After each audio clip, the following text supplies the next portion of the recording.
എന്തൊരു മാമ ചുമ്മാ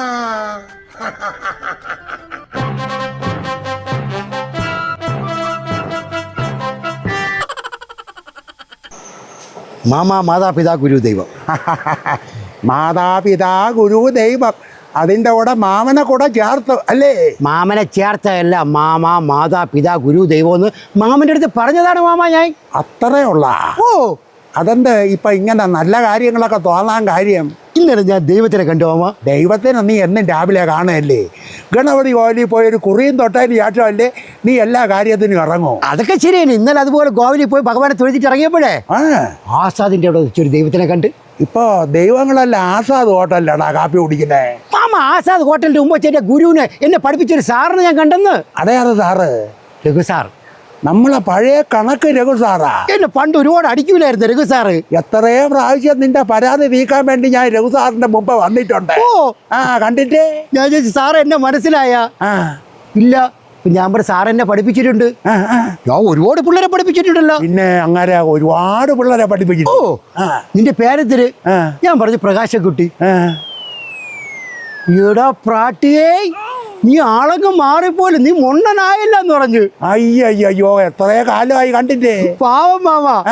ഞാൻ എന്നെ ആസാദിനകത്ത് വിളിച്ചോട്ട് പോയിട്ട് പറഞ്ഞു നമുക്ക് ചായ കുടിച്ചിട്ട് പോയാൽ മതി എന്ന് പറഞ്ഞു. ഓ, ആസാദിന്റെ ഉച്ചയ്ക്കുള്ള ചോറും ആ മീൻകറി വായി തന്നെ ഇരിക്കുന്നിപ്പം. ഞാൻ നിന്റെ മാമിയും സിറ്റിയിൽ പോയിട്ട് വരുമ്പം ആസാദി ഇടേ ഇങ്ങോട്ട് വേടാ, ഒരാളൊരു കാര്യം പറയുമ്പോൾ തിരിഞ്ഞു കിടക്കണ. എൻ്റെ കാര്യം പറയാനല്ല ഞാൻ നിങ്ങളുടെ അടുത്ത് വന്നത്, നിങ്ങളെ കാര്യം കേൾക്കാനല്ല ഞാൻ വന്നത്. എന്തരായിരുന്നാലും പറഞ്ഞു പോലെ. അങ്ങനെ ആസാദ് ഹോട്ടലിനകത്ത് ഞാൻ സാറും കൂടെ കയറി വെയിറ്റ് ലിഫ്റ്റ് എടുത്ത് വിളിച്ച് പറയുന്നുണ്ട്, ഡേ ഇഞ്ഞു വാ. ആരെ മാമ, ഈ സാധനങ്ങളൊക്കെ കൊടുക്കൂല അമ്മ, ഈ വിളമ്പുകാരായി. എടാ വെയിറ്റ് ലിഫ്റ്റർ അല്ല, പിന്നെ വെയിറ്റർ. നിങ്ങൾക്ക് മനസ്സിലായല്ലോ, അത് തന്നെ മനസ്സിലായി. ഡേ ഇഞ്ഞു വാ, ചെറുക്കനൊരു ചിക്കൻ ബിരിയാണി കൊടുക്കാൻ പറഞ്ഞു. ഞാൻ പറഞ്ഞു സാറിന് വേണ്ടേ? എനിക്കൊരു സ്ട്രോങ് ചായ മതി എന്ന് പറഞ്ഞു. പണ്ടേ അങ്ങനെ തന്നെ രഘു സാറ് സ്ട്രോങ് ചായയെ കുടിക്കൂ. മാമ, നല്ല നെയ്യൊക്കെ ഇട്ട് നല്ല വലിയ മൊണ്ണം പീസ് കേട്ടോ. പിന്നെ ആസാദില ബിരിയാണി എന്ന് പറഞ്ഞാൽ നാക്കിറങ്ങി പോവും. ഞാൻ തിരി തിന്നുകൊണ്ടിരിക്കുകയാണ്. തിന്ന് തുടങ്ങിയപ്പോഴത്തേക്കും സാർ ഡേ പിന്നെ വെയിറ്റ് ലിഫ്റ്റ് വിളിച്ച് അവന് ചിക്കൻ ഫ്രൈ കൂടെ കൊടുക്കാൻ പറഞ്ഞു. കോളടിച്ചേ. ഞാൻ മിണ്ടിയില്ല, ഞാൻ തിന്നോണ്ടിരിക്കുകയാണ്. ഞാൻ വെപ്രാളത്തിൽ തിന്നപ്പോ സാറ് പറയില്ലേ, നീ വെപ്രാളൊന്നും കാണിക്കട്ടെ, പതുക്കെ സമാധാനത്തിൽ തിന്നാ മതി. ഞാൻ ബില്ലും കൊടുത്തിട്ട് പോയി, എനിക്ക് പെട്ടെന്ന് ആശുപത്രിയിൽ പോയി തുമ്പി മരുന്ന് വാങ്ങിക്കാറുണ്ടെന്ന് പറഞ്ഞു. ഞാൻ പറഞ്ഞു ശരി സാറേ എന്ന് പറഞ്ഞു. മാമ, ഞാൻ ഈ എച്ചി കൈ കൊണ്ട് സാറിനെ ഇങ്ങനെ തൊഴുതു പോയി മാമ. എത്രയേ പ്രാവശ്യം അങ്ങനെ സൈക്കിളിൻ്റെ വാൽറ്റൂ പോയിട്ടുണ്ട്. അതേപോലെ അങ്ങനെ ഇരിക്കുന്ന കസേരയിൽ പശ തേച്ച് വച്ചിട്ടുണ്ട്. ഇതെല്ലാം നീ കാണിച്ച പോക്കരുതരം മറന്നിട്ട് അങ്ങനെ ഇത്രയും സ്നേഹമായിട്ട് നിന്റെ അടുത്ത് പെരുമാറി. നിങ്ങൾ പഴയ കാര്യങ്ങൾ തന്നെ ഓർമ്മിപ്പിക്കല്ലോ. ഞാൻ ഇതെല്ലാം മറക്കാൻ വേണ്ടി ശ്രമിക്കുകയാണ്. മാമ ഇതൊന്നും മറക്കൂല. എന്നിട്ട് ഞാൻ തിന്നുകൊണ്ട് നോക്കിയപ്പോൾ സാറിങ്ങനെ അകന്നിങ്ങനെ പോണത് ഞാൻ കണ്ടു മാമ.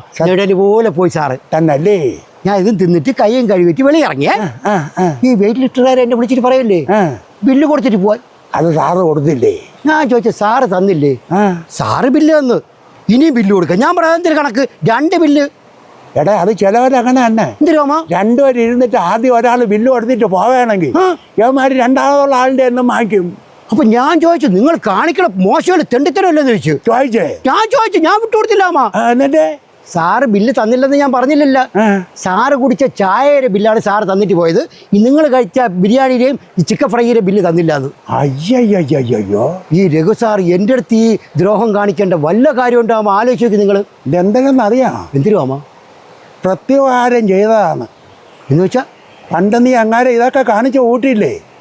ഉദ്ദിഷ്ട കാര്യത്തിന് ഉപകാരസ്മരണ ചെയ്തതാണ്. നിങ്ങൾ തെളിച്ച് പറയും മാമ ഒന്ന്. എടാ, ഇതാണടാ ഇപ്പോഴത്തെ ഗുരു ശിഷ്യ ബന്ധം. എന്തിനു മാമ? ഇതാണ് ഇപ്പോഴത്തെ ഗുരു ശിഷ്യ ബന്ധം തന്നെ. വാ